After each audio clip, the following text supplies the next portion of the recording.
Nos versículos 28 e 29 do primeiro capítulo da carta aos Colossenses, o apóstolo Paulo descreve o caráter geral do seu ministério e dos seus cooperadores, afirmando que proclamam a Cristo, admoestando e ensinando a todo o homem com toda a sabedoria para apresentar a todo o homem perfeito em Cristo Jesus. Nesse esforço, ele afirma que trabalha arduamente, combatendo com a força que Deus lhe concede. Com isso em mente, o versículo 1 do capítulo 2 está diretamente ligado a essa declaração anterior, pois introduz a natureza e o propósito desse combate espiritual.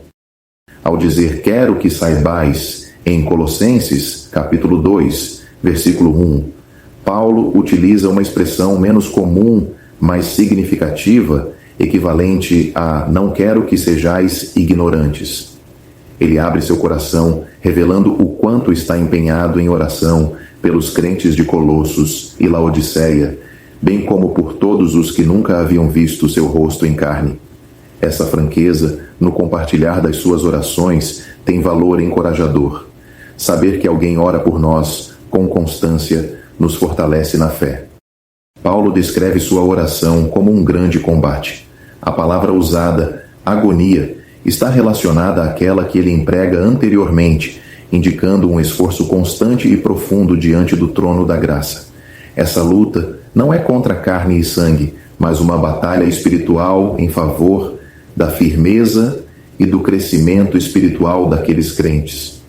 Vale notar que a palavra grande, utilizada aqui, aparece apenas em outro lugar do Novo Testamento, em Tiago, capítulo 3, versículo 5.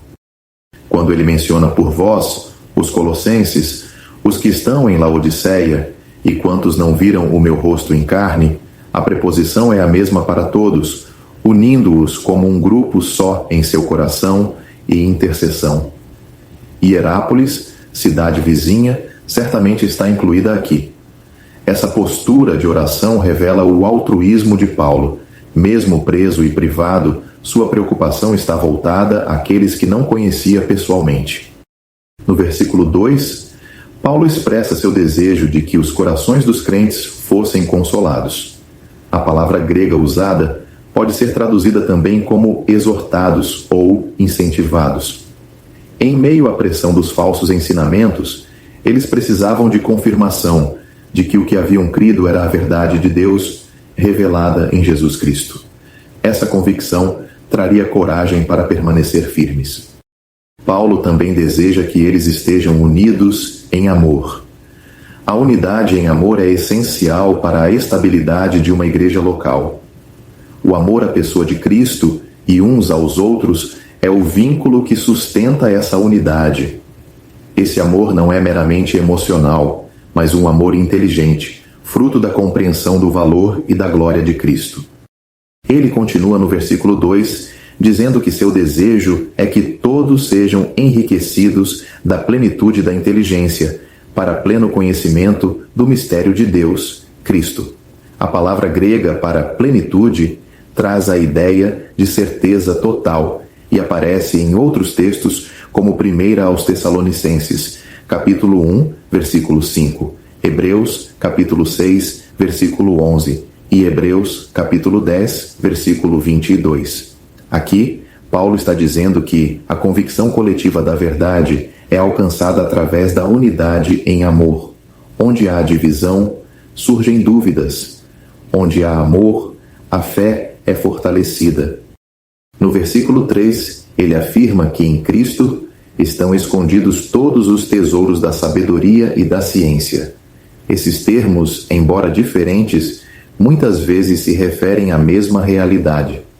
Todo o conhecimento verdadeiro e espiritual está em Jesus Cristo. Esses tesouros estão ocultos nele, mas não inacessíveis. São descobertos à medida que crescemos no conhecimento de Cristo. Tudo quanto o homem precisa para se reconciliar com Deus está em Cristo. Nenhuma tradição humana ou revelação adicional é necessária. Cristo é suficiente.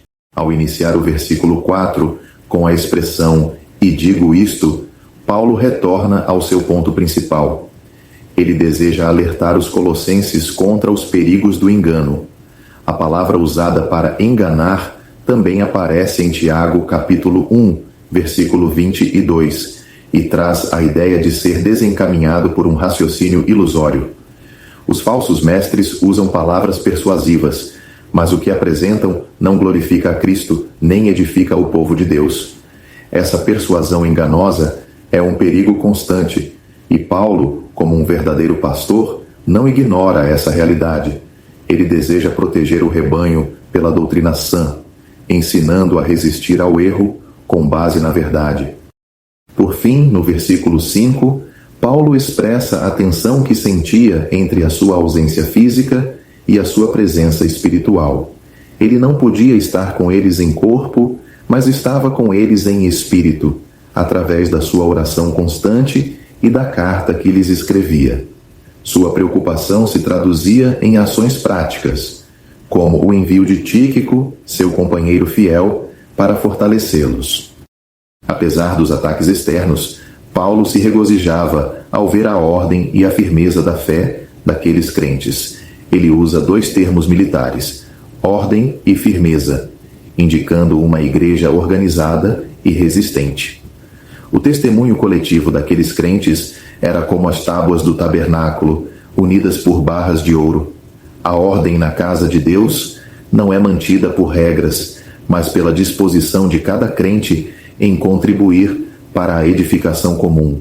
A fé deles estava em Cristo, e ainda que estivessem firmes agora, Paulo desejava que permanecessem assim diante dos ataques futuros. Melhor é fortificar hoje do que tentar reparar amanhã. O versículo 6 começa com: como, pois, recebestes o Cristo, Jesus o Senhor, assim também andai nele. O verbo grego traduzido como recebestes é paralambano, que tem o sentido de apropriar-se para si mesmo. Ele é usado em João capítulo 1, versículo 11. Veio para o que era seu, e os seus não o receberam. Essa expressão transmite mais do que uma simples aceitação intelectual. Trata-se de tomar posse de alguém ou algo de forma pessoal e intencional.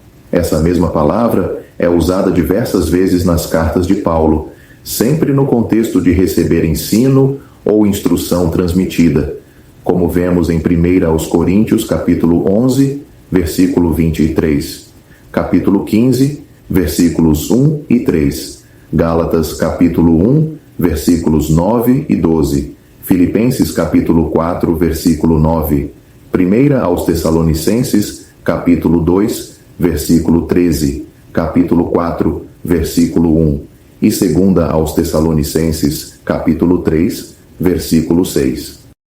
O apóstolo Paulo está aqui reafirmando que a fé salvadora dos colossenses foi resultado do que ouviram por meio do ministério de Epáfras, como já havia dito no capítulo 1, versículo 7.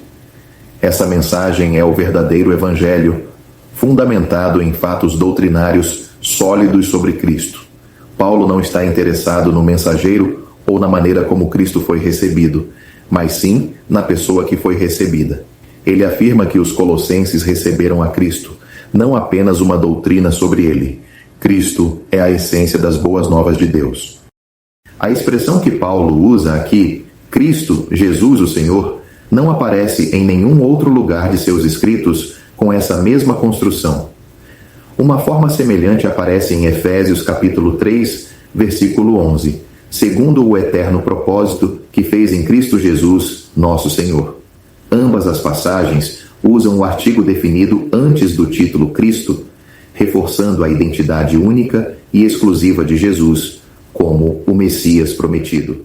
Essa construção enfatiza que ele é o Cristo, o ungido, o Messias, e que esse Cristo é Jesus, o Senhor.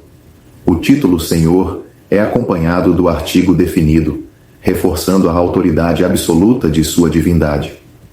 Paulo está apresentando aqui não apenas o aspecto humano de Jesus, mas a sua glória como o Cristo ressurreto que lhe apareceu no caminho de Damasco, conforme Atos capítulo 9, versículo 5.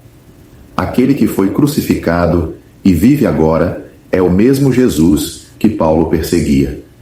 Essa revelação transformadora define o ministério e a fé do apóstolo. A exortação continua com: assim também andai nele. O verbo usado, peripateite, está no imperativo presente, o que indica uma ação contínua. Ou seja, Paulo está dizendo: continuem andando nele. Não se trata apenas de ter começado bem, mas de manter-se em Cristo como a esfera constante da vida cristã. A fé que os colossenses demonstraram ao receberem a Cristo deve agora se manifestar num andar prático e constante com Ele. Isso implica numa vida coerente com a fé professada. Esse andar contínuo em Cristo também tem implicações coletivas. Implica em um testemunho visível como igreja reunida em torno da pessoa de Cristo, não em associação com outros nomes ou instituições humanas. O Novo Testamento não prevê cristãos reunidos em nome de algo ou alguém além do Senhor Jesus Cristo. Andar nele significa estar reunido unicamente ao seu nome. O versículo 7 desenvolve ainda mais essa ideia, dizendo: arraigados e edificados nele, e confirmados na fé, assim como fostes ensinados, crescendo em ação de graças. A palavra arraigados no original indica uma ação passada com efeitos contínuos. Refere-se à conversão dos colossenses, quando foram plantados por Deus em Cristo, como uma árvore é firmada no solo. Esta figura mostra estabilidade e firmeza, sugerindo que nenhuma força pode arrancar aquele que está realmente enraizado em Cristo. A união com Cristo é viva e frutífera, como o Senhor ensinou em João, capítulo 15, ao falar sobre a videira verdadeira. Logo depois, Paulo acrescenta: edificados sobre ele. Isso remete à figura de um edifício em construção. Em 1 aos Coríntios, capítulo 3, versículos 10 a 14, e em Efésios, capítulo 2, versículo 20, o apóstolo usa imagens semelhantes. Aqui, o tempo verbal indica que essa edificação está em andamento. O crescimento espiritual é um processo contínuo, e Cristo é o fundamento dessa construção. O progresso espiritual depende de uma atenção constante a Cristo. Quando os olhos se desviam dele, o crescimento espiritual é comprometido. Laodiceia, que também recebeu esta carta, serve como advertência. Em Apocalipse capítulo 3, versículo 20, o Senhor está do lado de fora da igreja. Eles se consideravam ricos, mas eram pobres, cegos e nus, espiritualmente falando. Isso demonstra que uma igreja pode ser numerosa e materialmente próspera, e ainda assim atrofiada espiritualmente. Paulo continua dizendo que os colossenses estavam confirmados na fé. O verbo usado aqui tem o sentido de serem firmados, assegurados. Em Romanos capítulo 15, versículo 8, e em Hebreus capítulo 2, versículo 3, a mesma ideia de confirmação aparece. O termo fé pode se referir tanto ao conteúdo da doutrina cristã, quanto à confiança pessoal em Cristo. Considerando a construção do texto, é provável que Paulo esteja falando do conjunto de doutrinas ensinadas desde o início por Epáfras, como mencionado em Colossenses capítulo 1, versículo 7, e aqui reiterado no capítulo 2, versículo 6. Paulo enfatiza que o que receberam desde o princípio era suficiente, completo e confiável. Não havia necessidade de buscar ensinos novos ou místicos. Ele está combatendo a tendência de alguns de buscar algo além de Cristo. O que eles receberam em Cristo é plenamente suficiente. A palavra de Deus e a pessoa de Cristo são tudo de que precisamos para viver e crescer espiritualmente. Por fim, Paulo conclui com uma nota de gratidão, crescendo em ação de graças. Essa expressão indica que a gratidão é uma marca indispensável na vida cristã.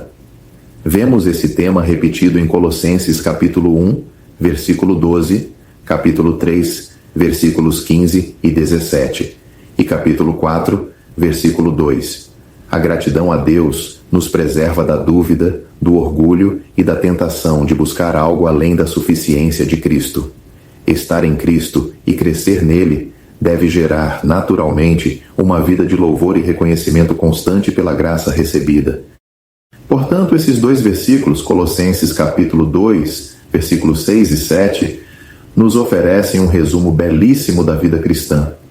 Primeiro, a confirmação da experiência inicial em Cristo. Segundo, a consolidação de um estabelecimento vital em Cristo. E terceiro, a composição de uma expressão espiritual cheia de gratidão a Cristo. Tudo isso revela que o cristão verdadeiro não apenas começa com Cristo, mas vive, cresce e transborda em Cristo para a glória de Deus. No versículo 8 do capítulo 2 da Epístola aos Colossenses, o apóstolo Paulo faz um apelo urgente e cheio de autoridade. Tende cuidado para que ninguém vos faça presa sua por meio de filosofias e vãs sutilezas, segundo a tradição dos homens, segundo os rudimentos do mundo, e não segundo Cristo. Essa advertência é dada com a solenidade de quem vê um perigo real, presente e não hipotético. Paulo está protegendo o rebanho contra lobos disfarçados de ovelhas, demonstrando o coração zeloso de um verdadeiro pastor. A expressão "vos faça presa sua", no original grego, transmite a ideia de ser raptado, capturado como espólio de guerra. É um alerta contra a possibilidade de os crentes serem sequestrados doutrinariamente por falsos mestres, o meio utilizado para esse rapto espiritual? Filosofias e vãs sutilezas.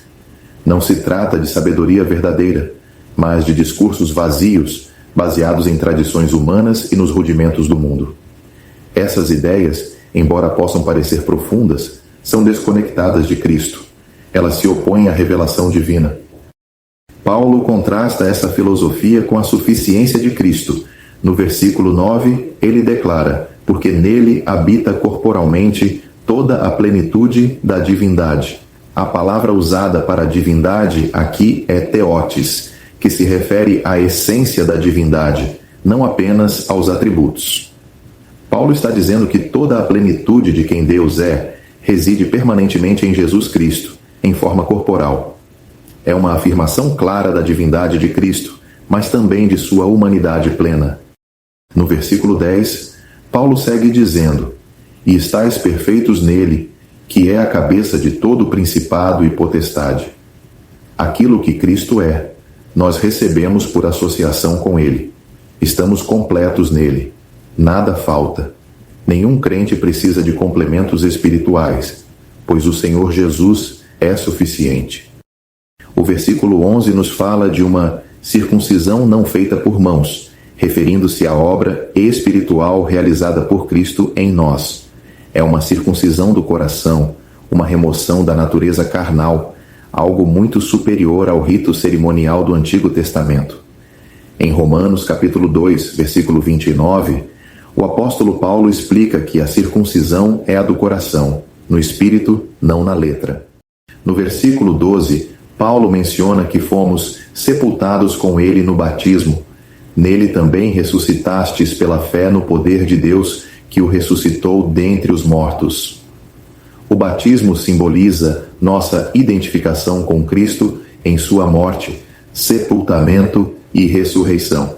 Não somos apenas reformados, somos ressuscitados com ele para uma nova vida. O versículo 13 destaca nossa condição anterior. Estando vós mortos nos vossos pecados e na incircuncisão da vossa carne, vos vivificou juntamente com ele, perdoando-vos todas as ofensas. Mortos, espiritualmente insensíveis, fomos vivificados, isto é, recebemos nova vida. E com isso, fomos perdoados de todas as nossas transgressões. O versículo 14 nos mostra como isso aconteceu. Havendo riscado a cédula que era contra nós nas suas ordenanças, a qual de alguma maneira nos era contrária, e atirou do meio de nós, cravando-a na cruz. A cédula representa a nossa dívida moral e legal diante de Deus. Essa cédula foi riscada, apagada, removida e cravada na cruz. A lei que nos condenava foi satisfeita plenamente na cruz. E no versículo 15, Paulo conclui: e, Despojando os principados e potestades, os expôs publicamente e deles triunfou em si mesmo. Na cruz, Cristo venceu todos os poderes espirituais malignos. Ele os desarmou, desonrou e triunfou sobre eles. A maior demonstração de fraqueza, a cruz, foi, na verdade, o palco da maior vitória. Cristo não apenas perdoou os nossos pecados, mas derrotou os nossos inimigos espirituais. Esta passagem de Colossenses, do versículo 8 ao 15 do capítulo 2, é uma declaração poderosa da suficiência do Senhor Jesus e da futilidade de qualquer sistema humano que pretenda substituí-lo. A plenitude está nele, a vida está nele, a vitória está nele. Por isso, nenhum crente deve buscar algo fora dele. Tudo quanto precisamos para a nossa vida espiritual, presente e eterna, está plenamente encontrado no Senhor Jesus Cristo. Na carta aos Colossenses, capítulo 2, versículos 16 a 19, o apóstolo Paulo continua o seu confronto direto com os falsos ensinadores que perturbavam os crentes naquela cidade. Ele já havia deixado claro, nos versículos 8 a 15, que tais ensinos eram vazios e enganosos. Agora ele passa a mostrar que as práticas sugeridas por esses mestres também são falsas, pois derivam de uma doutrina errada. No versículo 16, Paulo usa a palavra portanto, conectando o ensino anterior, especialmente a vitória de Jesus Cristo na cruz, descrita nos versículos 14 e 15, com a aplicação prática. Ele adverte: portanto, ninguém vos julgue pelo comer, ou pelo beber, ou por causa dos dias de festa, ou da lua nova, ou dos sábados. Aqui, ele confronta práticas legalistas que visavam colocar os crentes debaixo de regras exteriores e cerimoniais, sugerindo que, se não fossem seguidas, trariam condenação. Mas a cruz, diz Paulo, pôs fim a essas exigências da lei. O apóstolo cita 5 elementos: comida, bebida, festas anuais, festas mensais, como a lua nova, e o sábado semanal. Essas práticas religiosas judaicas tinham sua função sob a antiga aliança, mas agora são apenas sombras da realidade que se concretizou em Cristo. O versículo 17 afirma que são sombras das coisas futuras, mas o corpo é de Cristo. A palavra corpo aqui representa a realidade plena, não o corpo físico do Senhor, nem a igreja, mas o cumprimento das coisas que antes eram representadas apenas por símbolos.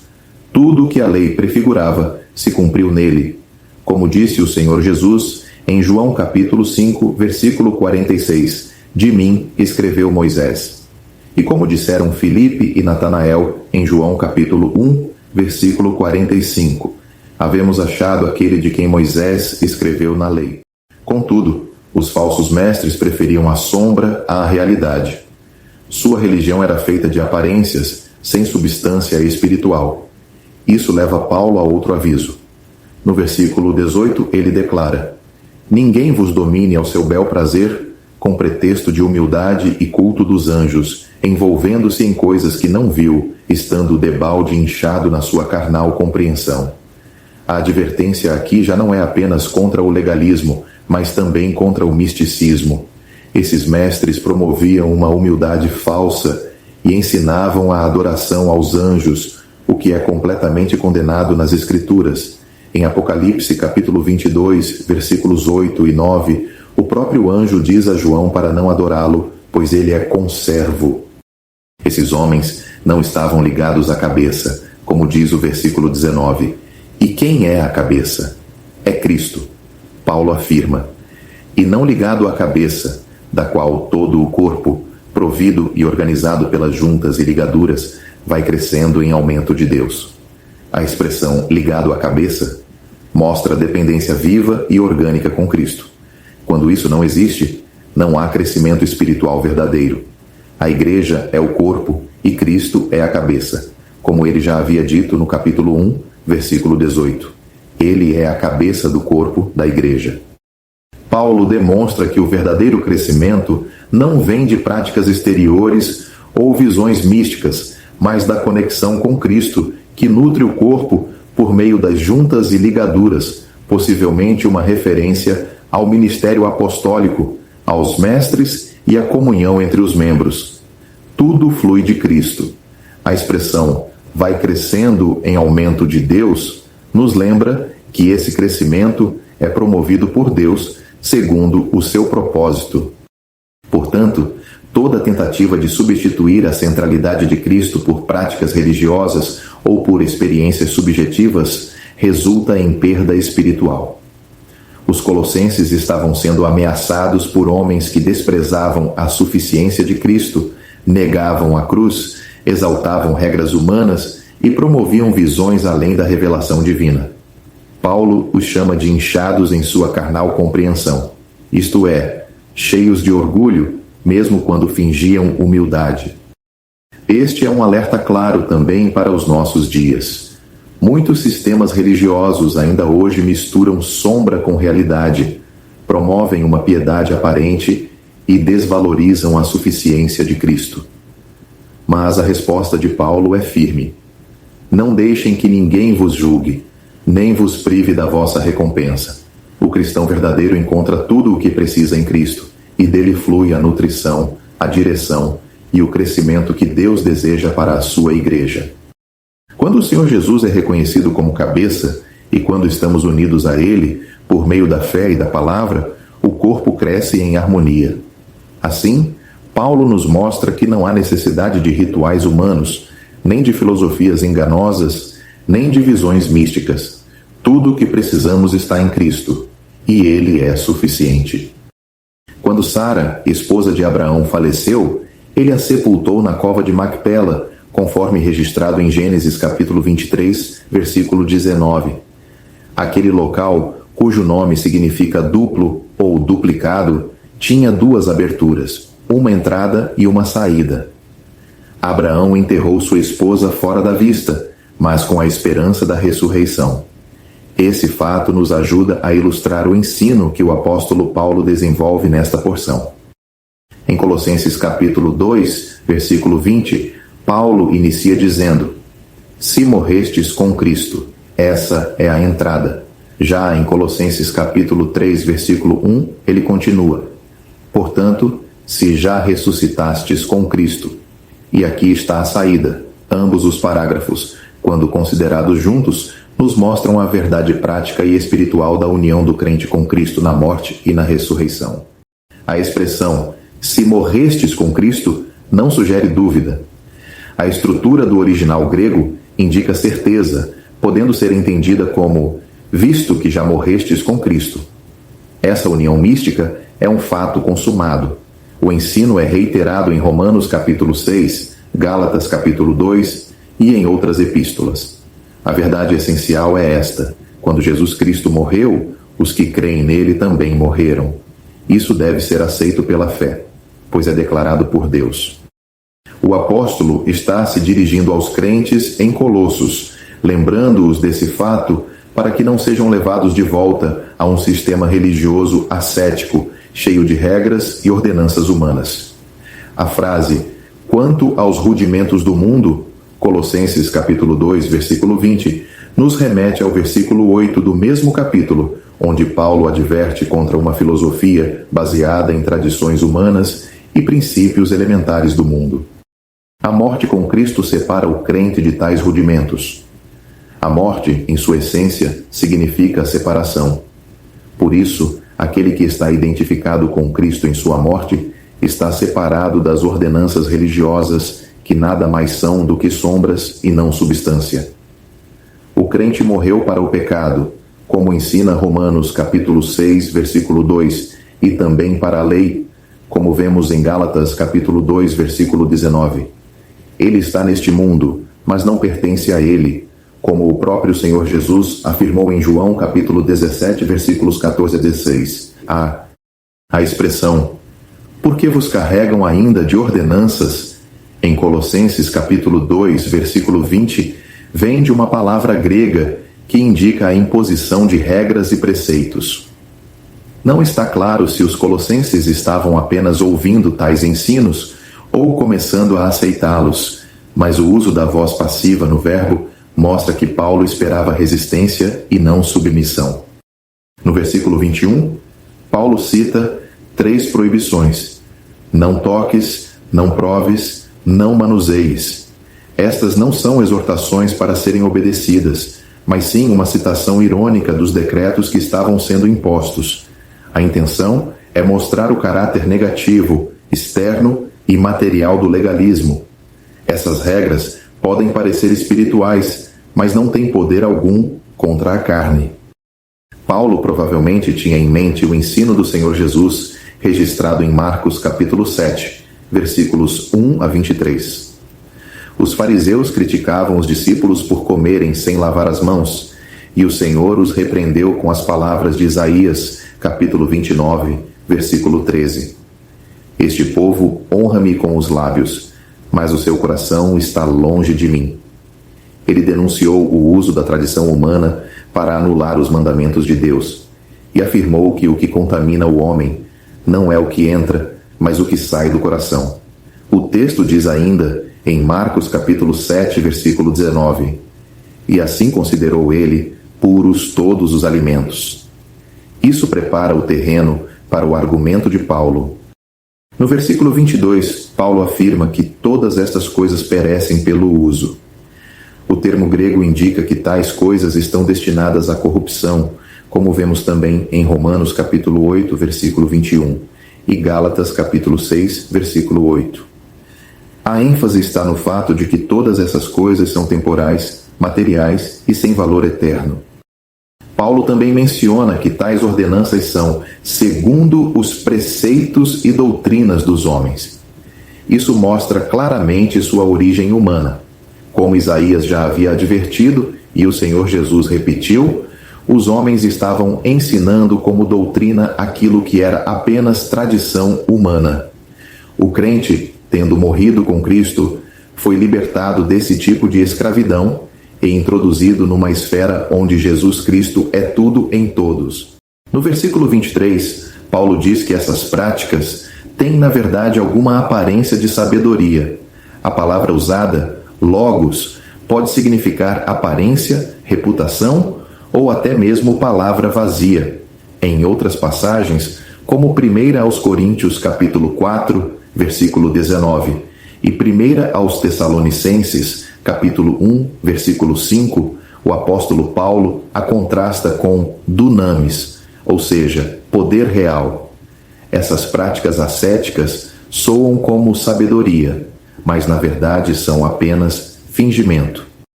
A expressão devoção voluntária, ou culto de si mesmo, revela uma religiosidade fabricada e imposta pelo próprio homem.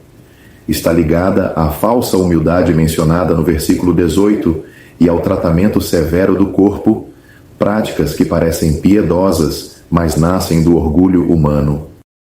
Paulo encerra afirmando que tudo isso não tem valor algum contra a sensualidade.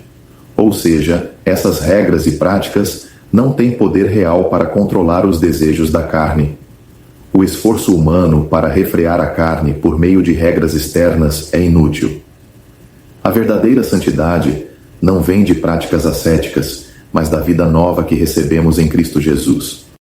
A conclusão do apóstolo é clara: os colossenses já morreram com Cristo.